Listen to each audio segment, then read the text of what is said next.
Hello beautiful people, my name is Bridget and welcome back. So today's video is going to be about products that I loved at one point and now I'm kind of like, about things that I'm falling out of love with a little bit, whether it's I just changed my personal preference, I don't feel like it reacts the same as it once did to me, or I just found other things that I love more, just things that are not my absolute favorite things anymore. So without any further ado, let's get into it. Okay guys, before we get started, these are my own personal opinions. We can agree to disagree. And Orion says hello. And before we get started, today's video is sponsored by Lux SB, so a luxury scent box, which is a monthly subscription services for fragrance from everything to really high-end to niche scents. Now this is a little bit different than a regular subscription service for fragrances because you can pick your specific scent every month if you would like to, or you could just not pick it and have one of their specialists choose it for you based off a quiz and get your preferences on kind of smells you like. So personally, I like something very fresh and clean. So this is the little component it comes in. You can twist it up and you can see the little pump here, and you can also pull it out. It's a refillable component. And this month I'm using Versace Yellow Diamond. It's a very intense smell. You can get something more light too, but I like something very bold but still very clean smelling. So it's a really easy refillable component. They come in all kinds of different colors. And this is just a scent I'm using this month, but it's really easy. Also very purse friendly if you carry a purse. So you can have one of their scents chosen for you or pick your own. You can also use my code Porcelain35 to save 35% off your first month. If you are interested, I will leave linked at the top of the description box. And thank you guys for sponsoring today's video. Okay, so these are obviously things that I did like at one point. Let's start off with one which I never really got to use too much before I was like about it. This is the Storybook Cosmetics Robin Hood palette. It came in a boxy charm. This is what it looks like, and the quality of the shadows is freaking bomb. Like, it's so good. But I did do a whole video on the Storybook Cosmetics boxy charm drama thing. I'll leave that video linked down below for you. The quality of these shadows is so freaking good. Oh, can you focus? There we go. I love the color scheme. It is very bulky, shade thick. But because they're a shady company, I don't really want to use it. It sucks though because the quality is so good. I don't want to throw it away. I don't want to declutter it because I love green shadows, and it has like a yellow and a mauve in here too. Like, that's my color scheme. They're shady, so I'm just like, meh, every time I see it now. Next up is one of my most repurchased products. This is something I've purchased probably 5 or 6 times. It is the Cover FX Perfect Setting Powder. I know some of you guys are like about this because I've told you I love this freaking powder, and it is still a fantastic powder. However, it is kind of, it doesn't look like it in the thing. It's kind of yellow. Makes my under eyes look a little yellow. I'm very cool toned, so yellow's not good for me. And I just feel like ever since the Anastasia powder comes out, you get so much more product. I go through this so quickly. It is 10 grams or 0.35 ounces of product, which is a decent amount of powder in here. But I go through it so quickly that I feel like there's a lot of powders that I can make last longer that are slightly less yellow. So that's why I've stopped using this as much. But if you need something to lock your face down, keep it set all day, especially for oily skin, it's a great powder. But I need more bang for my buck, I guess. Speaking of bang for your buck, let's talk about something you will get the most use out of for the money. The Tarte Amazonian Clay Blushes. You get a good amount of product in here. It is 5.6 grams or 0.20 ounces of product in here. It's like a $20-something blush. I have the shade Seduce right here, which is like a very muted pink. And I must say, you will use this forever. These things last forever. But the reason it's in my like falling out of love thing is I like a glowier blush now. This is an Amazonian Clay. It's a very matte blush and the color is beautiful, but now I only wear it if I'm mixing it with something more glowy. So it's a little bit frustrating because this is kind of expensive, but it's a beautiful color. The formula is still great. It's just too matte, I think, which is weird for me because I love matte stuff, like a matte liquid lipstick, and I love matte stuff, but I want my cheeks a little glowier, make my skin look healthier because it is so freaking dry. Next up, a bronzer. So this is Milani's Silky Matte 01. I really like this bronzer because it's very cool toned. Like, she's kind of a gray bronzer, which I enjoy because I have no warmth to my skin. So this is a really good bronzer, but I just find it picks up well on the brush, but I don't feel like it evenly distributes very well. I feel like it's kind of like you're trying to blend it out a little hard. because it's just a silky matte, I do think maybe that's why it's a little bit harder to blend out, but I do think it should be a little bit softer because it's a little hard pressed. It makes it a little harder to blend out, but the color's so good. They have a good shade range for these too. They also have a bunch of baked bronzers if you are deeper, because they don't have a baked bronzer for very fair, but like it's a great color, especially with oily skin. I feel like a lot of these matte things work better for you than they work for me, because everything just looks real dry on my dry self. While we're doing cheeky things, let's go ahead and do the rest of the cheeky things. So, I've loved this for years, but I never use it anymore. I've been saying forever that I use this like once a week, and I don't use it anymore. The Anastasia Beverly Hills blush kit. This is Radiant. I got this from TJ Maxx for $20. I don't know what originally priced, probably like $35, and I've only really used these two shades. This is the one I've made some, I guess, progress in, but it never made a dent. Using this like once a week forever, I never made a dent in this. This lasts forever, and I never used these two shades.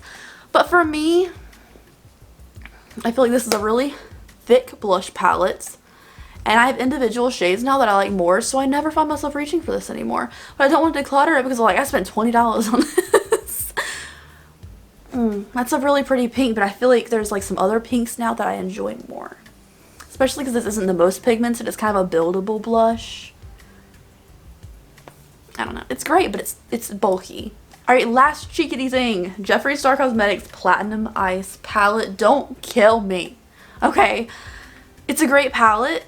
I've put a hurting into Ice Cold because Ice Cold, it's actually my highlight today and my inner corner highlight as always, but Ice Cold's still life.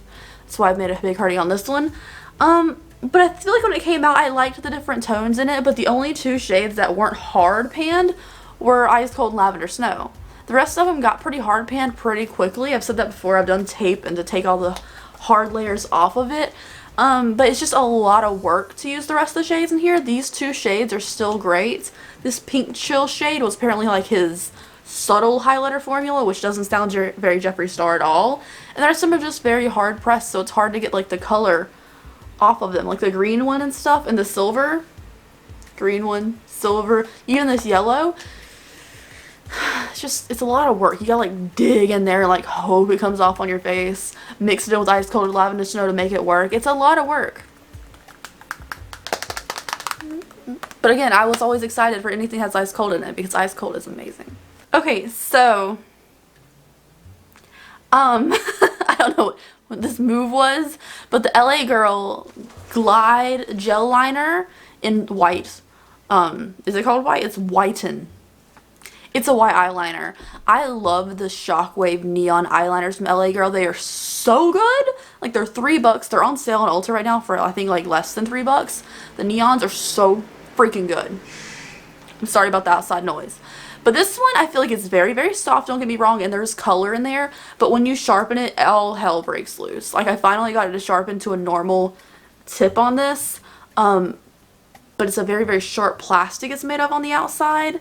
And it's so soft that whenever you sharpen it, it just starts to break. So I've not nearly used as much as this little thing I did. It just breaks so easily, and the plastic's very hard on the outside. So it's not the most comfortable thing to use in the world. Even when you're just putting it into your eyeliner, it sometimes breaks on you, so frustrating, but their neon Shockwaves are so freaking good.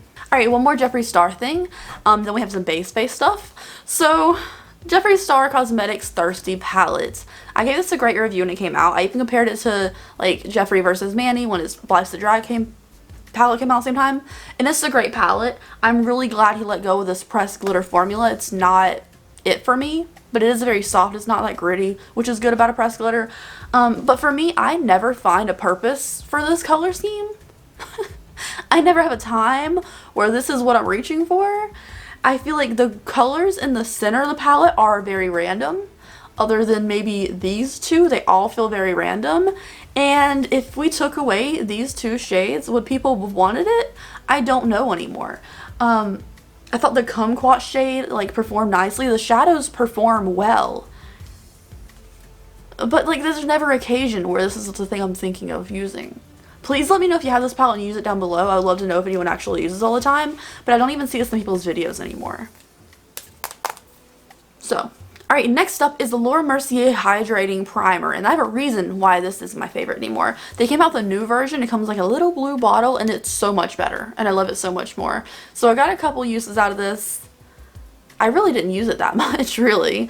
But the hydrating one, the new blue hydrating one, I'm using so much more. So this older version is now in TJ Maxx if you want to pick it up. Because they came out with a new version. The new version's better. It's more wet hydratingness. This is more of like a creamy hydratingness a little bit. It's not cream, but it's less liquidy than the new one. All right.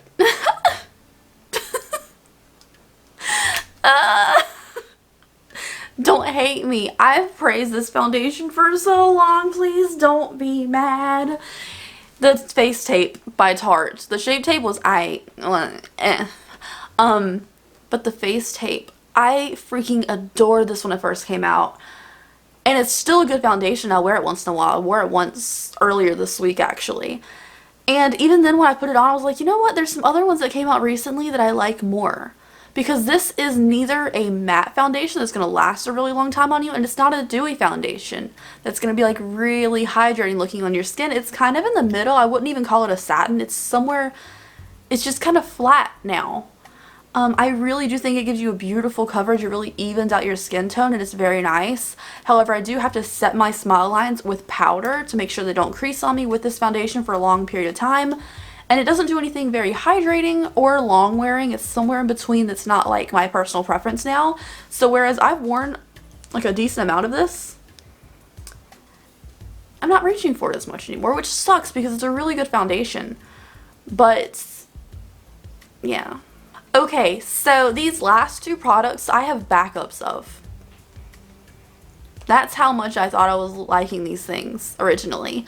And I'm wearing one today, but I don't like it. So the first thing, the one I'm not wearing today, is the Juvia's Place Stick Foundation. It's a good stick foundation. I did buy a backup of this. This is in the shade Nicaragua. It matches me like perfectly. It's great. And I will probably end up using this thing like pretty quickly, I'd say, because it's a great color. I do not understand why these came looking disgusting. That was my first thing in my review, that I was just like, ew, why does it look like that? So I might go through this. I might open up the extra one. I don't know yet. It's a good foundation stick. The color match is my favorite thing about it. It is 1000% a great color match for me. The thing is, I just feel like I like other foundation sticks more, which I'm very particular about foundation sticks. They're too dry. I don't want anything to do with them. This is more of a matte, but it's still really easy to blend out. For me, I just feel like I like the Makeup Revolution foundation stick more, and maybe the Colourpop one. The Colourpop is not as easy to blend as this one, but I like the coverage a little bit better. So for me, this is kind of like something I don't reach for as much. I'm like, I can't even scroll up anymore of the Makeup Revolution foundation stick, so I'm trying to use that right now. And I wore this once last week, but it's just not, even when I wore it, I was just like, oh, yeah, but the color match is great. So if I was like trying to fake not wearing makeup, that'd be a foundation I could probably get away with. The other thing is something I'm wearing today. It is the Juvia's Place Concealer. Love the big fat tube. Love the giant fat doe foot in here. I like a big fat doe foot for my products. And this is in the shade 21. It's a little fair, but the other ones are more yellow, so I just deal with this one. I have it as my only concealer under my eyes right now, and it looks good. I mean, that one doesn't look as good. On camera, it actually looks pretty nice, I'm not gonna lie. Like, my concealer looks good today. But it just, especially under this eye, when I'm looking at it in person, especially not under these, like, bright lights, it looks very dry. It blends out really easily. The coverage is fantastic, especially for a drugstore concealer. This is a great coverage concealer. Maybe if I mixed a more hydrating thing in there, but this just looks kind of dry under my eyes. It has great lasting power. The full coverageness is my favorite thing. That's why I bought a backup of this as well. But it just looks dry. Like, it just doesn't give me anything to like, that looks good. And I don't want to put it on my nose because my nose is extremely dry and product doesn't want to stick to it anyways. So when I use this, I do not use product on my nose, just foundation. So it's just so drying looking, but the coverage is so good. So I'm kind of conflicted on whether I'll use the extras I bought of these things or not. They're just not my favorite thing like I thought they were, which is why I bought backups of them. Anyways, you guys, thank you so much for watching today's video. I hope you enjoyed it. Again, all these things are not bad, but I just changed my personal preferences. I know you guys feel that way down below about some products too. I would love to hear from you what product you used to love and now you're just kind of like meh about, because I feel like these things happen. So anyways, thank you guys so much for watching. I hope you enjoyed it, and I will see you in my next video. If you're not subscribed already, I'd greatly appreciate it if you did that down below. Bye guys!